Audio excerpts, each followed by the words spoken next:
dari Yayasan Duopa ya ke kader TB itu ya kendalanya itu ada wabah ini, pandemi ini gitu. Yayasan Ya, Duopa membantu ke kader ya. Buah itu punya kader itu berarti kader TB ya? Iya. Berapa orang kader TB? 14 orang. 14 orang. Masih jalan sampai sekarang? Masih. Sekarang udah yayasannya udah berhenti 2021 udah. Oh, yayasannya berhenti? Ya, karena sampai kemarin 2020. Ya.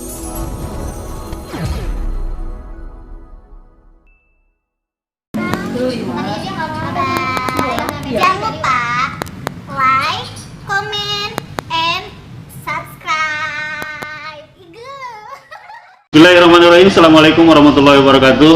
Waalaikumsalam warahmatullahi wabarakatuh. Jumpa lagi sahabat Cekas dengan saya Kang Agus Duhi dari Cekas Present Puskesmas Cangkuang. Alhamdulillah pada hari ini kita ditemani oleh teman-teman nih dari tim upaya kesehatan masyarakat, tim UKM. Di sini ada Bapak Sigit sebagai penanggung jawab dari kesehatan lingkungan, dan beliau pun terlibat langsung di urusan kasus-kasus COVID di tahun 2020 kemarin ya, Pak Sigit ya? Iya Pak. Sebelum diganti oleh yang baru ya, Pak Riki, ada surveillance baru. Dan di sebelah sana Bu Bidantari. Bu Bidantari ini adalah bidan desa di Kelurahan Pasawahan. Namun beliau juga di Puskesmas berperan sebagai pemegang imunisasi ya Bu ya. Jadi beliaulah yang bertanggung jawab terhadap imunisasi rutin baik itu bayi balita ataupun untuk di sekolah ya, di BIAS, program BIAS. Dan di tengah-tengahnya ada Ibu Mita. Bu Mita ini adalah nama lengkapnya Paramita Ayu. Nah, Paramita Ayu. Bu Mita ini panggilan sehari-harinya adalah Ibu Mita, dan beliau adalah pemegang promosi kesehatan ya Bu ya. Beliau terlibat langsung dalam urusan PISPK. Nanti PISPK itu apa? Sahabat Cekas akan temukan jawabannya ya. Dan yang paling ujung senior kami semua, perawat yang sudah pasti beken lah gitu untuk di Puskesmas Cangkuang, Ibu Ayi Juwariah sebagai pemegang program TB ya Bu ya. Berapa tahun Bu program TB? 23 tahun, 23 tahun bro. Kamu belum lahir ya? Belum Pak. Baru 23 kemarin November. Baru 23 kemarin. Oh, baru ulang tahun ya kemarin ya. Oke, kita mulai ya. Ini adalah program Cekas Present, artinya persembahan dari cerita kesehatan masyarakat di Puskesmas Cangkuang. Salah satu programnya adalah obat obrolan bermanfaat. Nah, kemarin setelah dengan Dr. Cindy, saya coba tarik beberapa teman dari UKM seperti ini, dan kita akan ngobrol sekitar 10-15 menit saja. Kita mulai dari siapa nih? Dari Sigit. Interview. Tapi nggak akan masalah pribadi gitu. Iya. Ayo kita ceritakan tentang bagaimana kesehatan lingkungan di wilayah kita setelah Sigit sekian lama di Cangkuang memantau kesehatan lingkungan sekitar kita, geografisnya yang penuh dengan pabrik-pabrik, kemudian juga kondisi masyarakat. Menurut Sigit di Puskesmas Cangkuang ini, di wilayah Puskesmas Cangkuang yang 3 desa itu perlu apa saja yang dilakukan? Mangga, silakan. Kalau dari selama saya di sini ya Pak ya, udah sekitar 2 tahun kan ya di sini memegang Kesling. Kalau dari wilayah sendiri itu yang pertama dari jamban sehat ya, jamban sehat masih kurang, masih banyak yang BABS. Di sini tuh banyaknya masih udah punya jamban sendiri, tapi di bawahnya masih ke sungai. Berarti kan otomatis disebutnya masih BABS ya. Terus kalau misalnya dari ini juga diakibatkan dari masyarakat, wilayah kan dekat sungai ya Pak ya. Dekat sungai, jadi masyarakat keenakan untuk membuang kotorannya sendiri ke sungai. Terus ditambah dengan adanya pabrik juga itu membuat lahan-lahan menjadi sempit di sini. Apanya yang sempit? Lahan penduduknya. Lahan penduduknya sempit, ditambah juga kan dari pabrik sendiri ini banyak pendatang ya Pak ya, baik yang pekerja terus ngontrak. Terus jadi lahan sebesar itu tuh dipenuhi banget sama penduduknya gitu ya. Terus juga dari kalau masalah kesehatan lingkungan sih kita lebih fokus mau ke Jamban sih Pak untuk saat ini.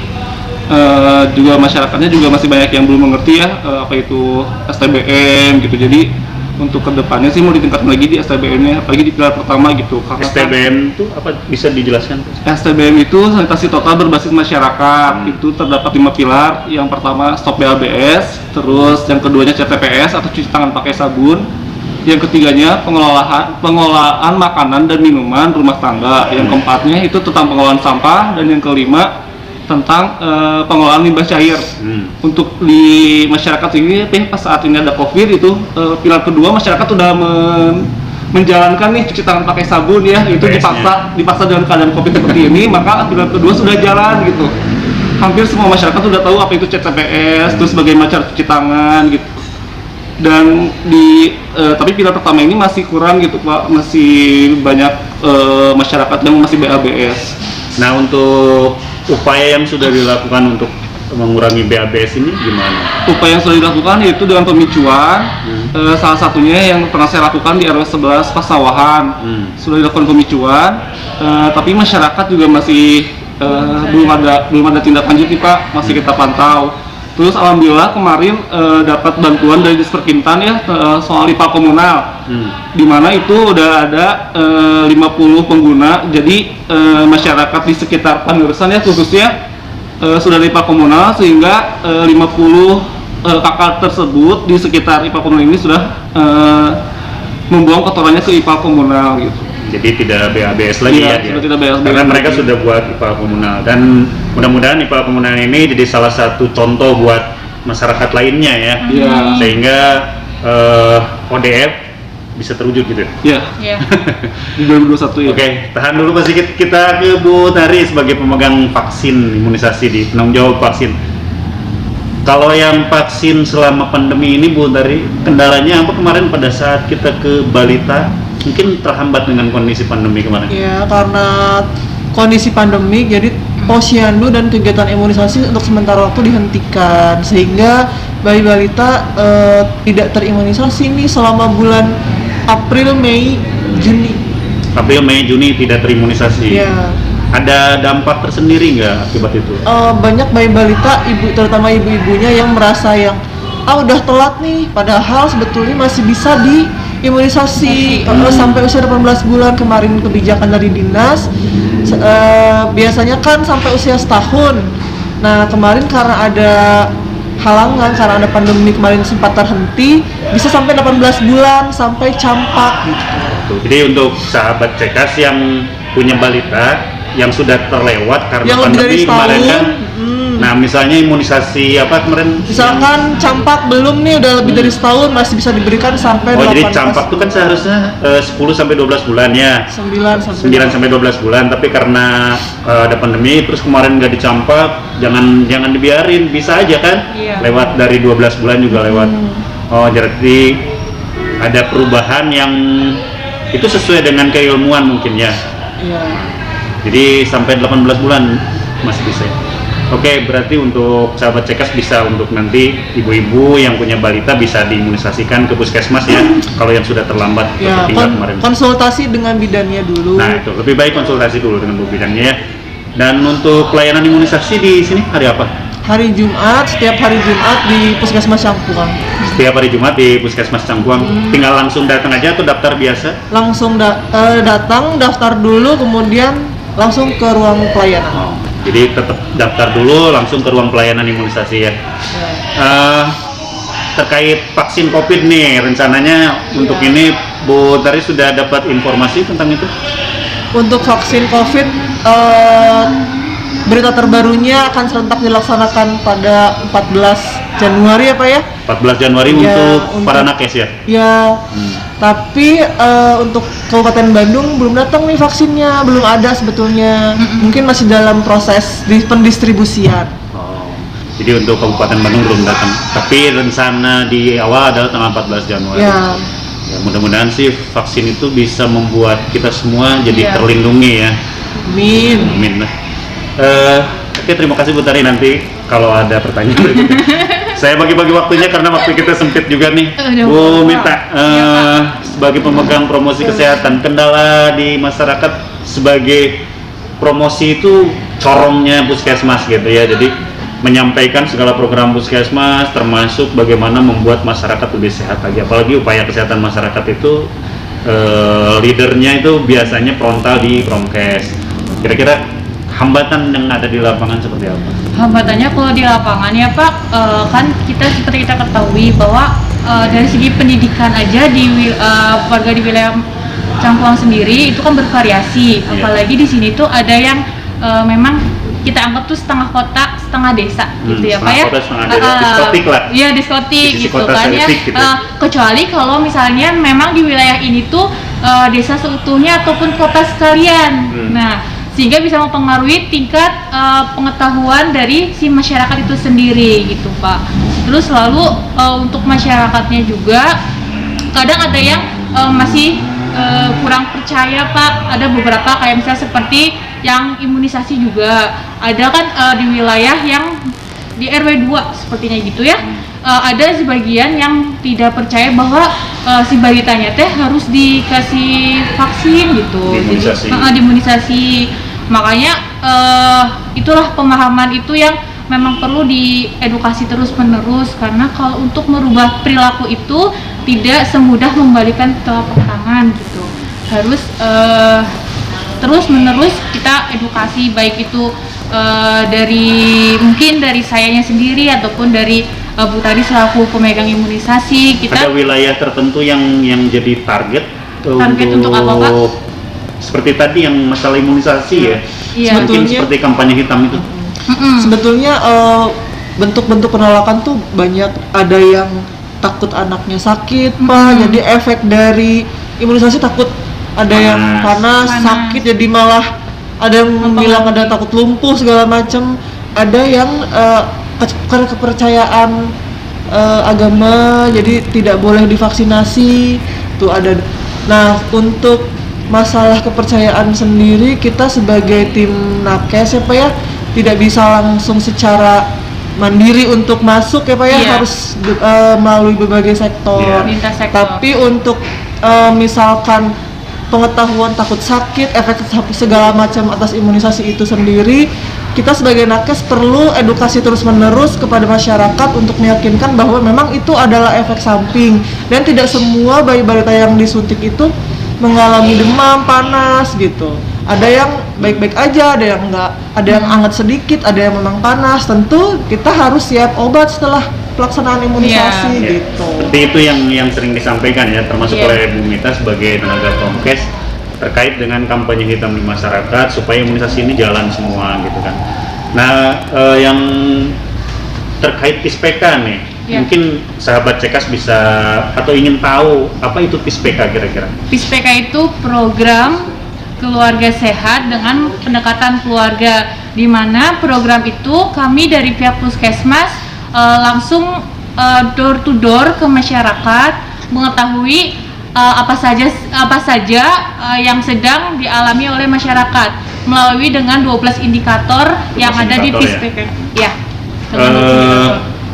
Dari 12 indikator itu udah berapa banyak nih kakak yang sudah di survei? Untuk sampai saat ini desa yang total coverage itu udah 2 desa. Udah 2 yang desa. pertama Kelurahan Pasawahan dan Desa Cangkuang Wetan. Oh, udah total coverage Udah semuanya. 2 desa. Untuk target tahun 2021 itu Desa Cangkuang Kulon dengan jumlah kakaknya itu 14.182 kakak. Wow, Cangkuang Kulon memang banyak ya. Kalau Cangkuang Kulon itu emang Banyak, harus ekstra. sudah hitungannya udah 2 Iya. kali lipat atau 3 kali lipat dari desa yang lain. Nah, selama PISPK dijalankan apa yang menjadi kendala? Untuk selama PISPK dijalankan yang menjadi kendala yang pertama dari masyarakatnya itu sendiri, karena pada saat kita datang langsung door to door, nggak semua anggota keluarganya itu berada di rumah. Disangkanya sales gitu. Ya. Terus yang kedua, pasti ada hal-hal penolakan juga dari masyarakat, walaupun sebelumnya kami sudah mensosialisasikan terlebih dahulu ke pihak desa, tetapi untuk di lapangannya pasti ada penolakan. Terus yang ketiga untuk biasanya untuk di wilayah-wilayah perumahan terutama yang punya hewan gitu ya Pak ya. Iya. Sebelum kita datang digonggongin dulu sama Disambut. hewannya dulu, disambut dulu gitu Pak. Iya.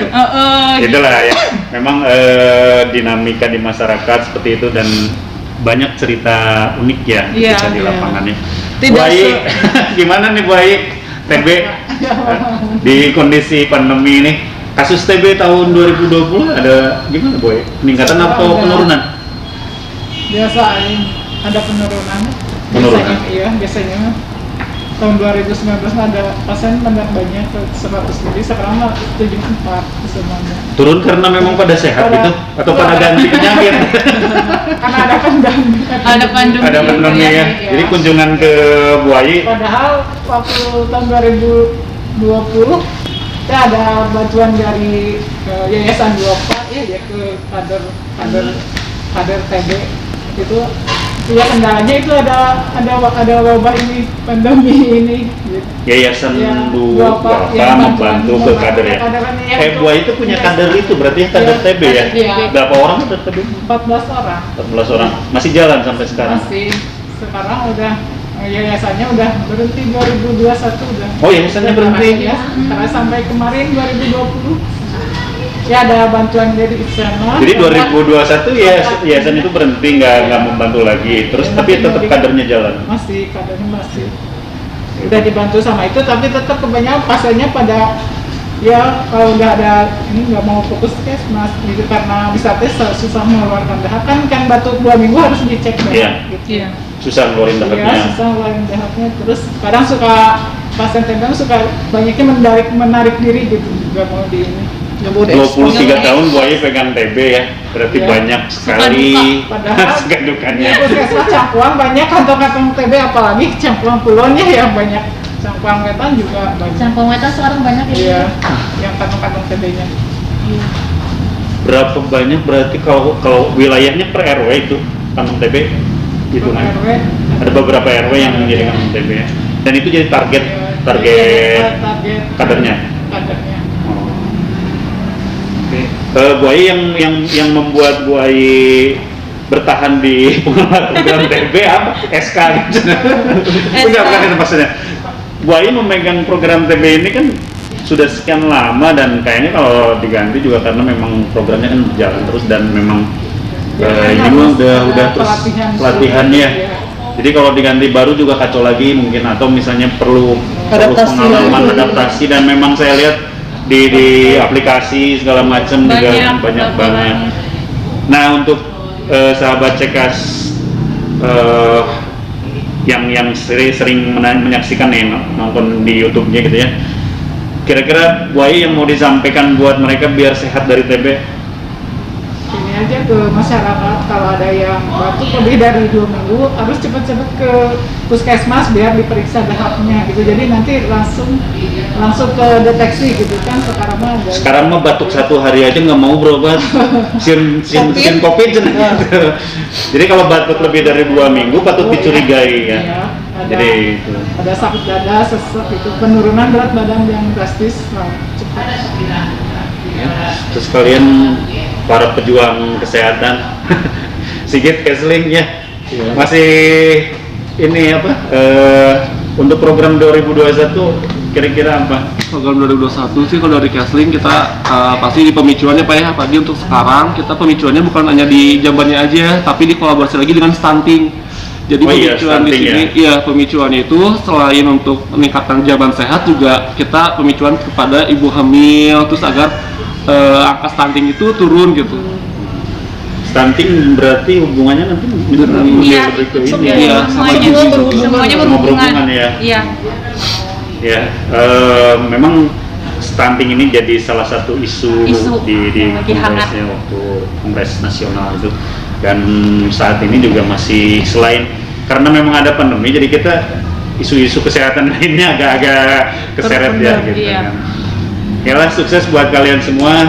Terima kasih sudah bisa hadir di Cekas Present dalam program obat, obrolan bermanfaat. Mudah-mudahan bisa bermanfaat bagi masyarakat.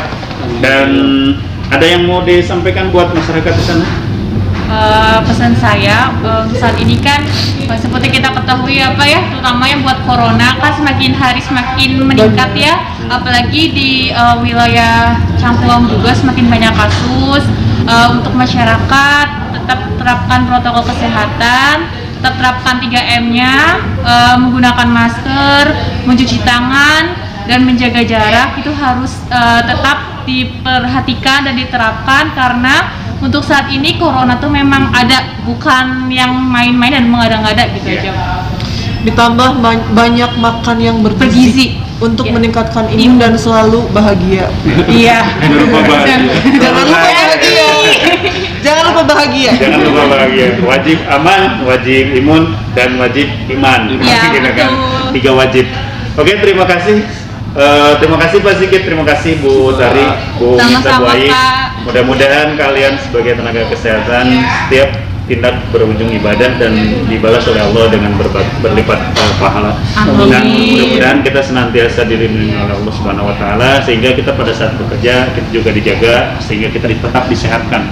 Dan kita harus senantiasa sehat terus karena kalau misalnya kita sakit kasihan masyarakat juga ya. Iya, betul. Dan untuk masyarakat Cangkuang khususnya umumnya untuk siapapun yang menonton di Cekas Present ini tidak lupa kami sampaikan bahwa 3M ya. 3M 1T bukan 3 miliar 1 triliun gitu ya. Tapi 3M 1T itu adalah sebuah protokol kesehatan yang harus kita lakukan senantiasa untuk mencuci tangan, memakai masker, kemudian menjaga jarak dan T-nya tidak berkerumun. Tidak berkerumun. Terima kasih atas perhatiannya dan sekali lagi saya ucapkan terima kasih buat semua. Terima kasih, Pak. Langsung pulang ya kalian. Iya, Pak. Bapak yang nginep di sini. Terima kasih buat semuanya. Wassalamualaikum warahmatullahi wabarakatuh. Waalaikumsalam.